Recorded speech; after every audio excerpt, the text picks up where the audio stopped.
convido os irmãos a que abram as suas Bíblias no Evangelho de Lucas, no capítulo 2. Evangelho de Lucas, capítulo 2. E a nossa leitura iniciará com o verso de número 8, caminhando até o verso de número 20. Evangelho segundo Lucas, capítulo 2, versos de 8 ao verso de número 20. Diz-nos assim a palavra do Senhor. Havia naquela mesma região pastores que viviam nos campos e guardavam o seu rebanho durante as vigílias da noite. E o anjo do Senhor desceu aonde eles estavam, e a glória do Senhor brilhou ao redor deles, e ficaram tomados de grande temor. O anjo, porém, lhes disse: Não temais, eis aqui vos trago boa nova de grande alegria, que o será para todo o povo. É que hoje vos nasceu na cidade de Davi o Salvador, que é Cristo o Senhor. E isto vos servirá de sinal. Encontrareis uma criança envolta em faixas e deitada em manjedoura. E subitamente apareceu com o anjo uma multidão da milícia celestial, louvando a Deus e dizendo: Glória a Deus nas maiores alturas e paz na terra entre os homens a quem ele quer bem. E ausentando-se deles os anjos para o céu, diziam os pastores uns aos outros: Vamos até Belém e vejamos os acontecimentos que o Senhor nos deu a conhecer. Foram apressadamente e acharam Maria e José e a criança deitada na manjedoura. E vendo-o, divulgaram o que lhes tinha sido dito a respeito deste menino. Todos que ouviram se admiraram das coisas referidas pelos pastores. Maria, porém, guardava todas essas palavras, meditando-as no coração. Voltaram então os pastores, glorificando e louvando a Deus por tudo o que tinham ouvido e visto, como lhes fora anunciado. Vamos orar. Senhor, temos diante de nós a Tua palavra.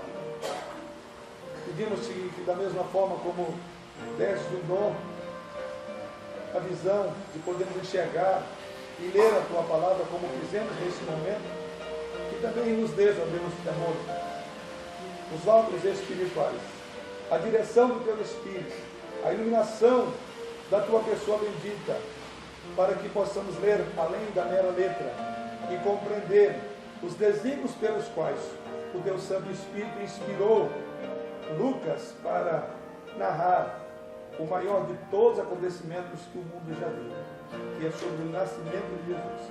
Abra, pois, os nossos olhos, abre o nosso entendimento, desde o coração que se prostra diante da grandeza do Teu grande amor, revelado na pessoa bendita do Teu Filho. E que enquanto a Tua palavra vai sendo lida e explanada, que o Teu Santo Espírito faça a obra que, por certo, Ele tem para esta hora, através da Tua palavra. Assim oramos em Cristo Jesus. Amém. Temos aqui nesses breves versículos a narrativa de como foi o nascimento do Senhor Jesus.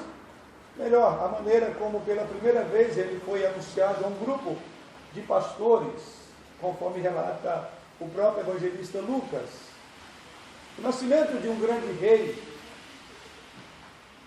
de uma personalidade, é uma ocasião certamente muito festiva e de festividades públicas. Basta ver ainda alguns países que guardam a tradição de ter ali a sua realeza. E assim, sempre há uma expectativa em toda a população para acompanhar o nascimento de mais um dos filhos da realeza. E o mundo inteiro acompanha isto. Vemos hoje a Inglaterra, e aquilo é comentado, é divulgado em todas as mídias, em todos os cantos deste mundo, porque veste-se de grande importância, ainda que especificamente para um ou outro país, mas o mundo inteiro acompanha. É surpreendente que o anúncio do príncipe da paz foi feito dessa forma. Não houve nenhuma publicidade, exceto aquela que Deus, através dos santos profetas, já havia dito. Não houve nenhum estardalhaço. Foi feito, conforme lemos no texto, a um grupo isolado, em meio à noite, e sem qualquer tipo de pompa ou ostentação que é característica do ser humano. E naturalmente, quando enxergamos ou lemos essa passagem, ela por si só, e esse contexto já diz muito sobre que grande contraste há entre as nossas expectativas em relação ao nobre nascimento, ou o nascimento de um filho. Também ele é esperado, aguardado pelos parentes, pelos avós, pelos tios, com uma grande expectativa. Há uma expectativa da família daquele grande e maravilhoso dia. E ao contrário de tudo isto, vemos a maneira como nasceu Jesus. Não foram convidados aqui pessoas de nobre nascimento, sequer os parentes de Maria estavam lá. Aliás, foi difícil até. As circunstâncias sobre as quais Maria teve ou deu à luz a Jesus, conforme o próprio texto diz, eram as mais desfavoráveis possíveis. Não tinha nem condição de um nascimento digno, o que era comum naquele contexto, e Jesus não teve. Então, a própria ideia do texto, ou o momento, o modo como Jesus nasceu, as circunstâncias, já fala muito contra o nosso orgulho, a nossa presunção e a nossa vaidade, e a profunda inversão de valores. Aqui está o príncipe da paz, o Senhor dos senhores.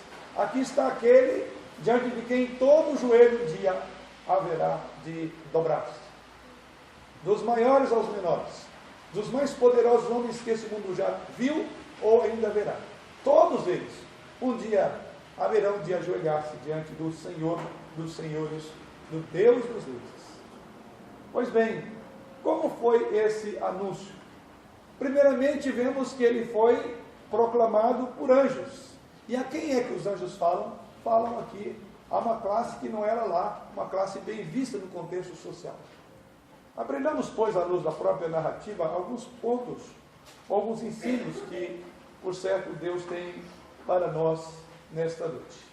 E a primeira observação que eu quero fazer é quem foram os primeiros que receberam a notícia do nascimento de Jesus. O texto sagrado, no verso 8, diz que eram pastores que viviam nos campos ao redor de Belém e guardavam o seu rebanho durante as vigílias da noite. Isso mostra então que a primeira proclamação do nascimento do Messias foi feita a um grupo, diz o texto, de pastores. E pastores desconhecidos, não é dado um nome, mas simplesmente uma classe, que era a classe de pastores que guardavam rebanhos.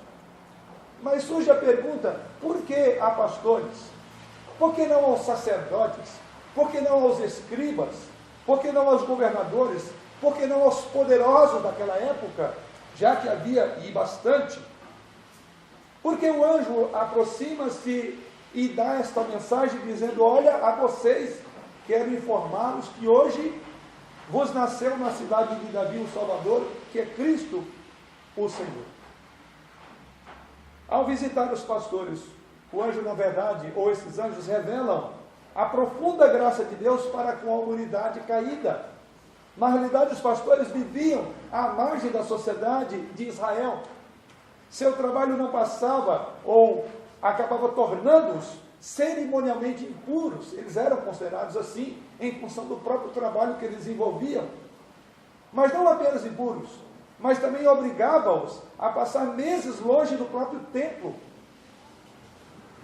de modo que não poderiam então ser purificados. Isso revela então que Deus não chama ricos e poderosos, mas sim pobres e humildes, conforme vemos isso largamente ensinado a todas as Escrituras. O que vemos é que Jesus Cristo veio aqui, na verdade, como bom pastor, e ele mesmo até usa essa imagem em João capítulo 10, e como Cordeiro de Deus que tira o pecado do mundo, conforme o apóstolo João capítulo 1. Talvez, certamente, esses pastores estivessem cuidando de rebanhos, que seriam até, quem sabe, usados para fornecer animais para o templo, para o próprio sacrifício. É possível. Muitos cordeiros passavam pelas mãos desses pastores. Nada mais apropriado, então, quando olhamos a narrativa, de que essas boas novas sobre o Cordeiro de Deus serem dadas em primeiro lugar a simples pastores que cuidavam de cordeiros que provavelmente eram encaminhados para o sacrifício no templo. Deus escolheu aqui homens trabalhadores, esforçados, para serem as suas primeiras testemunhas de que seu filho havia chegado ao mundo. Um pouco antes, a narrativa diz que foi informado a Maria e depois aos pastores. É curioso, é instrutivo considerarmos esse aspecto. A quem é que veio a primeira mensagem e a mensagem mais poderosa, mais transformadora, que haveria de mudar todo o curso da história da humanidade? A simples pastores. É maravilhoso pensar que esses pastores que cuidavam de cordeiros no templo foram os primeiros a ver o Cordeiro de Deus que tira o pecado do mundo. Considerados indignos, inadequados para entrarem no templo. Mas foi aquela classe indigna, no contexto do culto israelita, da estrutura litúrgica do templo, é que o Senhor Jesus Cristo é apresentado. A esses que eram considerados impuros. As palavras do apóstolo Tiago revelam isto, em Tiago capítulo 2, verso 5, quando ele diz: não escolheu Deus os que para o mundo são pobres, para serem ricos em fé e herdeiros do reino que ele prometeu aos que os amam, aos pobres, aos simples. Isso revela que a falta de dinheiro ou de recursos não priva ninguém de privilégios espirituais. Lamentavelmente, vivemos num contexto em que essa classe chamada evangélica tem arvorado sobre si direitos e privilégios, inclusive falam de filhos do reino. E essa visão de filhos do reino no sentido de que devem ter as melhores coisas desse mundo. E parece-nos para muitos, como outros movimentos religiosos que não os evangélicos, advogam a essa tese de uma casta especial de igreja, de poderosos. E, lamentavelmente, o nome da igreja está ligado a poder, a dinheiro. Pois bem, o nascimento de Cristo é exatamente o contrário. Há uma visão lamentável que muitos têm, que não emanam das Escrituras, mas senão desejos de grandeza, glória e poder que pessoas têm em relação ao Evangelho. As coisas do reino de Deus geralmente ficam ocultas aos grandes e nobres, conforme vemos no texto, e são reveladas aos pobres e às pessoas mais simples. O que vemos aqui é que o trabalho árduo das mãos não necessariamente impedia de que aquelas pessoas fossem agraciadas com uma comunhão muito especial quando puderam contemplar o nascimento de Jesus Cristo. Quando olhamos à luz da própria história revelada nas Escrituras, pensamos em Moisés. Quando Deus o chamou, ele estava cuidando de ovelhas. Gideão estava malhando trigo. Eliseu arando. Todos esses homens foram grandemente honrados com o chamado direto por revelações especiais da parte de Deus a eles. Até quando nós vamos, no contexto da glória e do poder que é próprio, inerente, como evidência de uma natureza pecaminosa, até quando vamos pensar assim? Ou o quanto que essa mentalidade do presente século tem influenciado e afetado o conceito de grandeza em termos de igreja. São poderosos, os doutores. É por isso que aqui não temos nenhum doutor, que todos somos irmãos. Não é por títulos, porque nos igualamos quando apresentamos diante do Senhor. Somos como os pastores. Os fracos, segundo o mundo, geralmente parecem ou precedem aqueles que são fortes ao chamado divino. Geralmente os últimos são os primeiros e os primeiros são os últimos. E essa é a primeira lição que devemos tirar do texto.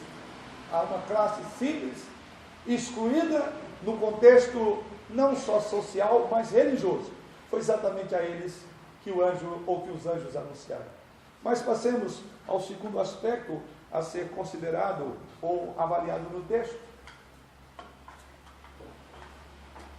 No verso de número 10,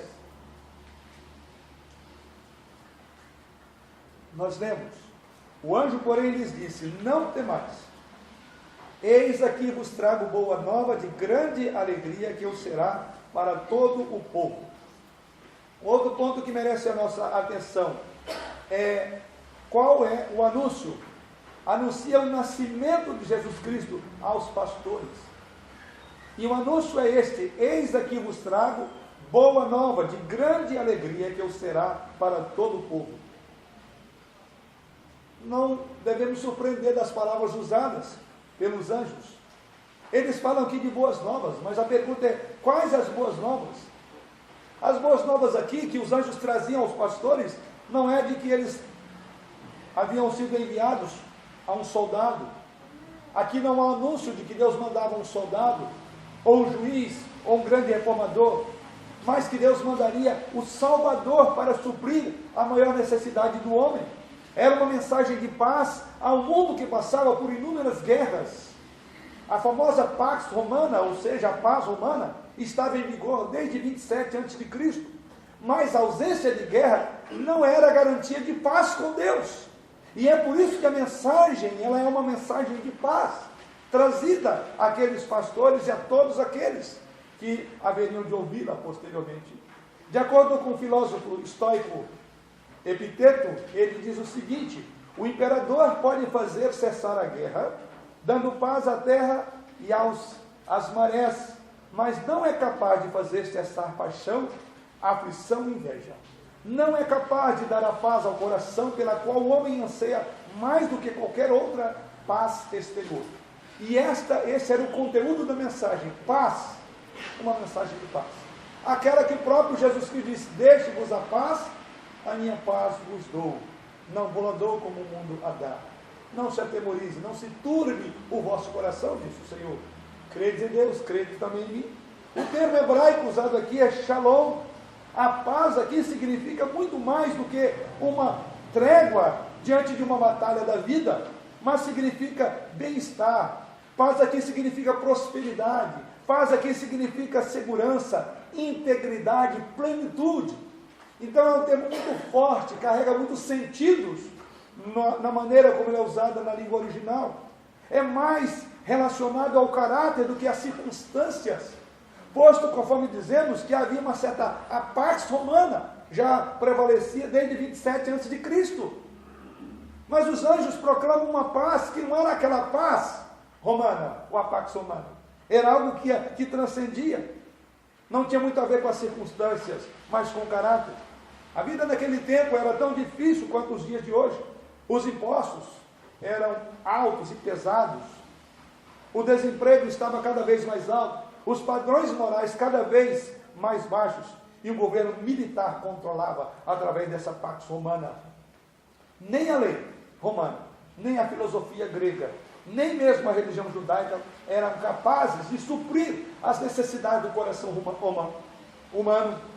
Então diz o texto que Deus enviou o seu mundo e trouxe paz. É a palavra que os anjos usam. O que vemos aqui é que a escuridão espiritual que cobriu o mundo antigo por 4.000 anos estava para desvanecer-se com esse maravilhoso anúncio dos anjos. O caminho para a paz com Deus, para o perdão, estava a ser aberto a toda a humanidade. A cabeça de Satanás estava para ser esmagada, conforme profecia lá em Gênesis capítulo 3, versículo 15. A liberdade seria agora proclamada aos cativos, conforme diz Isaías referindo ao Senhor, e a vista restituída aos cegos. Sim, chegou o grande momento. E então os anjos dizem: esta é uma maravilhosa notícia, é a boa nova. A liberdade seria proclamada aos cativos. Uma tremenda verdade seria proclamada, é que Deus pode ser justo e ao mesmo tempo, por causa de Jesus Cristo, o justificador daqueles que o buscam. Não mais seria a salvação vista por meio de tipos e figuras como até aqui, mas abertamente, de face a face, o véu do templo haveria de rasgar-se, na consumação da obra de Jesus Cristo, quando se deu na sua morte. O conhecimento de Deus não estaria mais limitado ao judeu, seria agora oferecido para todo o mundo gentílico, alcançaria nós nesse sentido. Estavam então contados os dias do paganismo. A pedra angular do reino de Deus seria agora lançada, ou estava para ser lançada. Se esta palavra não é boa nova, o que poderia ser? não mais seria a salvação vista por meio de tipos nem figuras. Que grande boa nova! Se essas não eram boas novas, jamais haveria outra nova que merecesse esse nome.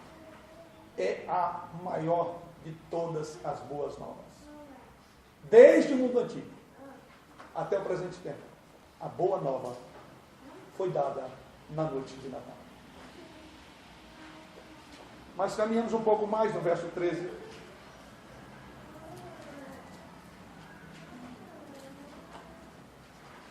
E subitamente apareceu com um anjo uma multidão da milícia celestial, louvando a Deus e dizendo: glória a Deus das maiores alturas e paz na terra entre os homens a quem Ele quer bem. Na verdade, quem são os primeiros adoradores aqui? A princípio imaginamos que foram os pastores. Mas se olharmos bem, observamos que não era bem a partir dos pastores, mas os próprios anjos têm uma atitude de adoração. Eles já adoram quando anunciam. Foram os anjos e não os homens. Anjos que nunca pecaram. Anjos que jamais precisaram de um Salvador. Anjos que não caíram. Eram anjos que foram guardados no seu estado original, como diz Judas na sua epístola. Portanto, não precisavam de redentor. Não precisavam de um sangue para a expiação. E o primeiro hino cantado em honra ao Deus eterno, se manifestado em carne, foi cantado por uma multidão da milícia celestial. O céu é o primeiro a declarar isso. A glória do Senhor Jesus Cristo é vista antes de ser anunciada na terra, já era contemplada no céu. E os anjos são os porta-vozes e reconhecem e adoram o menino Jesus. O modo como proclamam essa boa nova revela exatamente isto. Quando nascia um menino no contexto da época, os músicos da zona se congregavam para saudá-lo, ou daquela região, com músicas singelas. Jesus nasceu em um estábulo, conforme vemos, em Belém, e, portanto, essa cerimônia não teve lugar. Não tinham convidados, nem os parentes de Maria estavam lá. E é maravilhoso pensar que os coros celestiais substituíram os músicos terrestres, que era comum numa ocasião como esta. Jesus não foi saudado por um grupo de amigos, de pessoas e parentes, e nem por músicos da época, mas os anjos cantaram para Jesus. Canções que teriam sido impossíveis entoar em bocas humanas. Só os anjos puderam fazer isso. E eles cantam. Todo este relato deve levar-nos a considerar a enorme simplicidade do nascimento do Filho de Deus. Certamente cada um de nós poderia pensar, como pensou o judeu, que ele poderia ter nascido no local, afinal de contas, ele era descendente de Davi, era da realeza. Prova o fato de que o próprio judeu até hoje não admite, não aceita, que o rei dos reis, o prometido de Israel, viesse nascer de uma forma tão singela, tão simples. Este fato está repleto de lições espirituais profundas, porque eles nos mostram que esses preciosos servos de Deus, ou seja, os anjos, é que cantam e entoam, reconhecem. Antes do mundo ouvir, o céu já revela quem era Jesus e o quanto ele era merecedor de toda glória e de toda honra. Como precisamos ter um anelo pela presença de Jesus, como havia dos anjos, e o reconhecimento de quem ele é. De fato, temos o mesmo coração dos anjos. A nossa ignorância, a nossa morte espiritual é realçada de uma forma dolorosa quando deixamos de reconhecer a dignidade de Jesus Cristo. E muitas vezes tratamos-os como um igual a nós, quando não nos submetemos à sua vontade, ao seu domínio, ao seu governo. É por isso que ele mesmo nos ensinou a orar, dizendo, na oração dominical, ou conhecida como oração do Pai Nosso, que venha o teu reino e seja feita a tua vontade, assim na terra como no céu. Ou seja, da mesma forma como a vontade de Jesus, do Senhor, não é contraditada no céu, que não seja também na terra. reconheçamos. Porque se os anjos que mantiveram no seu estado original, que nunca pecaram, reconheceram isso e proclamaram em bom e alto som, que assim seja também o nosso entendimento. Procuremos ter uma sensibilidade maior quanto à miséria a que o pecado nos sujeitou e entendemos que Jesus Cristo é precioso demais para ser considerado de qualquer forma por nós como crentes. Ele é grandioso demais para ser desobedecido. E Ele é um Deus maravilhoso, que é digno de todo joelho dobrar diante dEle e reverenciá-lo, com toda a glória que Ele tem.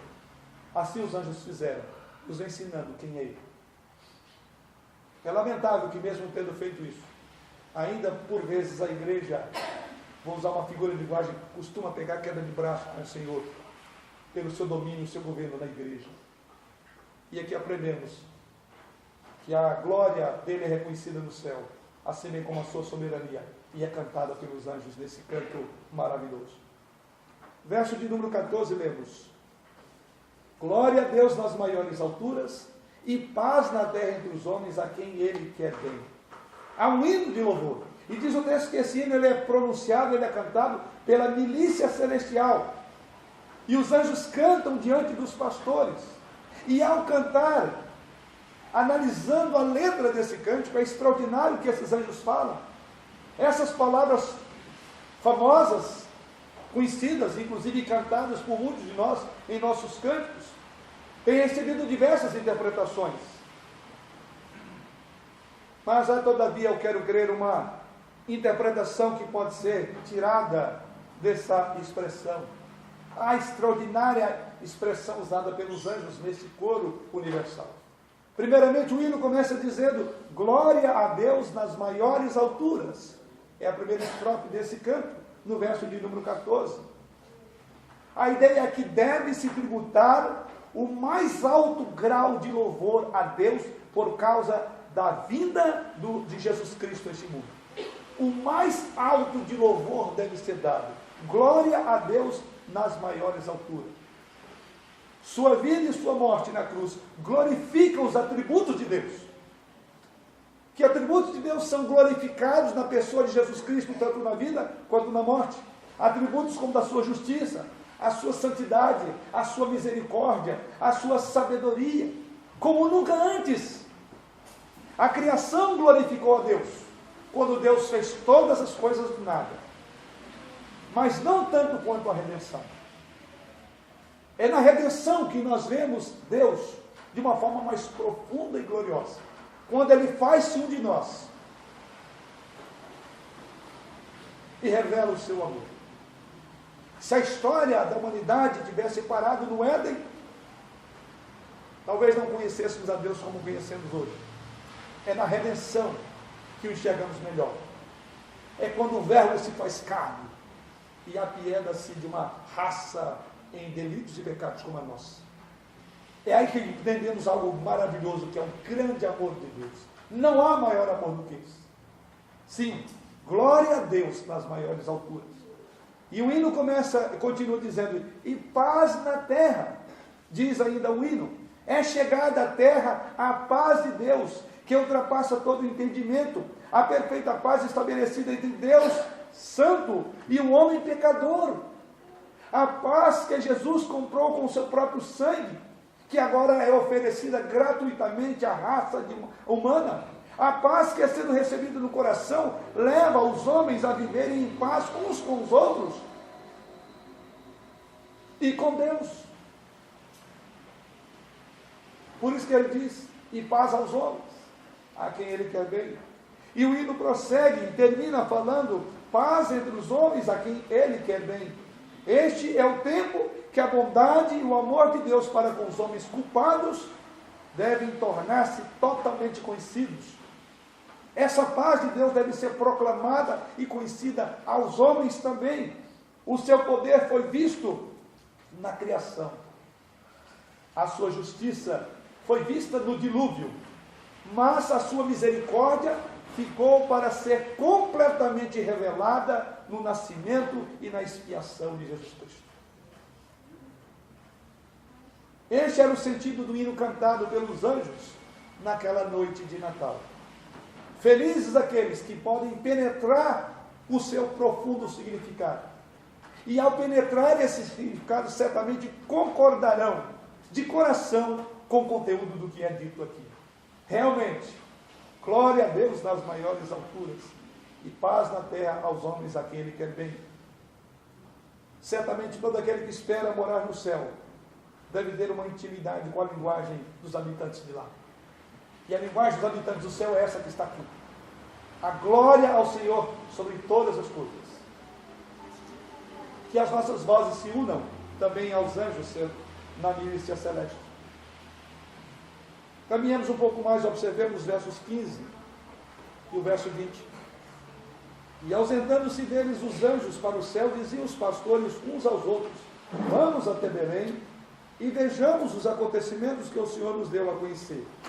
Verso 20, voltaram então os pastores, glorificando e louvando a Deus por tudo que tinham ouvido e visto, como lhes fora anunciado.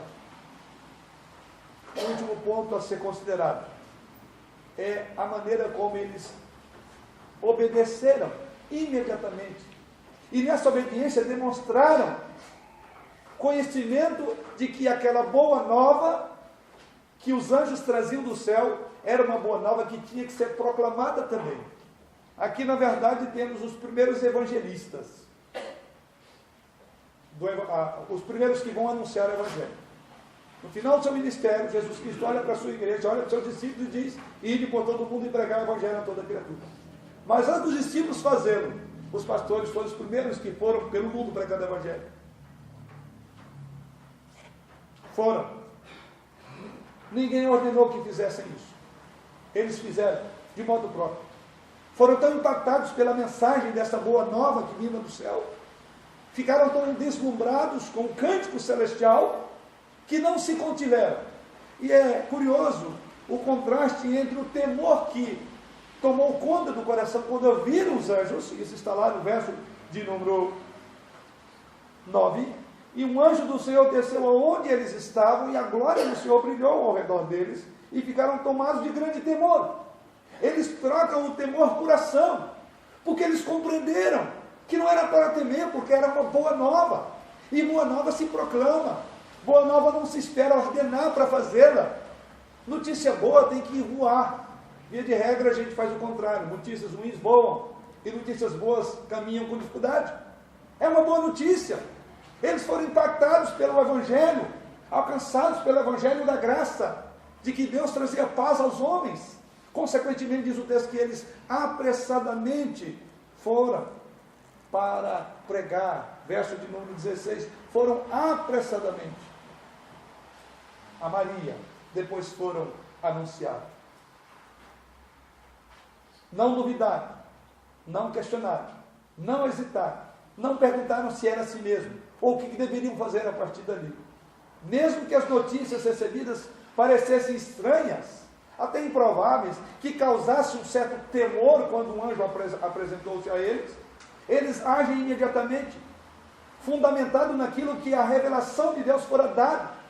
E diz o texto que eles então foram a Belém a toda pressa, versículo número 15, e encontraram tudo exatamente como foi anunciado pelos homens. Uma fé simples daqueles homens, mas recebeu uma rica recompensa. Eles tiveram o privilégio singular de serem os primeiros dentre toda a humanidade, exceto José e Maria, a verem com os olhos da fé o Messias recém-nascido. E o texto sagrado, o verso 20, diz que eles voltaram glorificando e louvando a Deus por tudo que tinham ouvido e visto. Que haja em nós esse mesmo Espírito, que creiamos sempre e completamente, e hajamos em obediência, de forma imediata, sem esperar mais nada. Quando nos for mostrado claramente o caminho do dever, não esperemos que alguém venha cobrar de nós. Façamos como fizeram estes pastores. Quero concluir com algumas lições preciosas desses poucos versículos que acabamos de considerar nessa noite. E a primeira lição é a lição da humildade. Vejam que a classe social que Jesus Cristo escolheu de uma forma voluntária deve ser tida em sagrada reverência. Por quê? Porque a tendência comum hoje é reverenciar os ricos, é fazer do dinheiro um ídolo. E devemos resistir a essa mentalidade tão própria dos nossos corações orgulhosos. Lembrando aquilo que o próprio Paulo diz, referindo à pessoa de Jesus Cristo, que sendo rico, fez-se pobre, para que vós outros, pela pobreza ou sua pobreza, fosseis ricos. Devemos ser ricos sim, ricos de humildade. E aqui temos esse grande exemplo da humildade do Senhor, revelando a maior glória e grandeza do céu à classe excluída no contexto daquela época. Mas algo também que consta um pouco antes no texto, que fala que Jesus Cristo nasceu em Belém, que quer dizer casa de pão. A própria cidade também revestia de profunda humildade. Belém tem hoje cerca de 4.000 habitantes, situada ao sul de Jerusalém, cerca de 9 quilômetros e 260 metros de extensão. Depois diz que Jesus Cristo não só nasceu numa cidade humilde como Belém, mas ele foi criado numa cidade chamada de Nazaré, que era uma cidade pequena. Nasceu em uma manjedoura, pois não havia lugar para ele na hospedaria, não teve teto para o abrigar, não teve um animal para o carregar, nem um travesseiro para reclinar a sua própria cabeça. Isso tudo sendo ele rei, dono e senhor do universo. E nós, seus discípulos, como temos nos caracterizado? Qual tem sido a nossa postura? Se a nossa origem espiritual, se o berço, por assim dizer, do cristianismo começou com tanta humildade. A humildade foi a marca suprema de Jesus Cristo contra o orgulho humano. Orgulho aquele que ele via nos próprios discípulos, que disputavam lugar. Até quando nós vamos resistir à ideia da humildade, do quebrantamento, da simplicidade? Mas isso também diz respeito àqueles que buscamos lá fora. Quais são as pessoas do nosso contato, do nosso convívio? É bem verdade que temos uma classe média na igreja, de média alta. Mas precisamos nos identificar com outras pessoas também. Buscar os perdidos. Quem sabe na nossa comunidade não entraria também um pastor como naquele contexto da época, porque era a sinagoga, era o local de adoração. Eles não estavam lá, conforme dissemos, pela própria estrutura litúrgica. Eles eram impuros. Não podemos fazer acepção de pessoas. Temos que aprender a conviver como igreja, com todas as classes sociais, posto que certamente haveremos nos surpreender onde Deus mais olha, talvez para essa classe que poucos conhecem, ou poucos dariam sequer uma atenção a ela. Sim, esta é a primeira lição que podemos obter do texto. Por que tanta apologia à humildade? Porque, como alguém já disse, só há fundos vales onde há grandes montanhas. Só há grandes alturas de virtudes onde há profundos vales de humildade. Aprendamos a lição da humildade. O nascimento, a vida de Jesus, que tem uma lição profunda para aprendermos o caminho da humildade. Que não haja orgulho entre nós, que não haja presunção, que não haja qualquer espírito de vaidade. Mas há uma segunda lição, a lição da misericórdia divina para conosco. Nada temos em nós mesmos que mereça a aprovação de Deus, sabemos disso. Nem mesmo a própria eleita mãe de Deus, do nosso Senhor Jesus Cristo, teve algum mérito. A expressão que é dita a ela nos versos anteriores é altamente favorecida. A própria expressão, quando refere-se a Maria, é uma evidência disso, que nem ela era uma favorecida, ao contrário do que algumas igrejas apregou. Em terceiro lugar, a lição da necessidade de colocarmos os nossos pés ao serviço do Senhor. Lição essa que aprendemos com os próprios pastores, E os pastores são bons exemplos para nós. Diz o texto que eles receberam pela fé a mensagem de Deus. E imediatamente caminharam em direção a anunciar. Voltaram então os pastores glorificando e louvando a Deus por tudo que tinham ouvido e visto como lhes fora anunciado. Apressadamente. E diz que depois deles encontrarem um bebê, transmitiram as boas novas a outros. E diz, glorificando e louvando a Deus. Irmãos, os anjos nunca experimentaram a graça de Deus de modo que, como nós, para poder testemunhar da mesma. Porque eles nunca pecaram. Foram sustentados no seu estado de graça. Porém, encantaram com a mensagem que Deus ordenou a comunicar.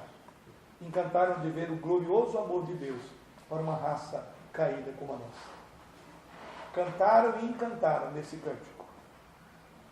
Fala então do grande privilégio.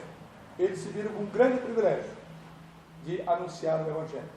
Se os anjos que não foram objetos dessa graça especial, no sentido de ter um Salvador para eles, posto que já eram, Deus os manteve em graça, não corromperam o seu caráter.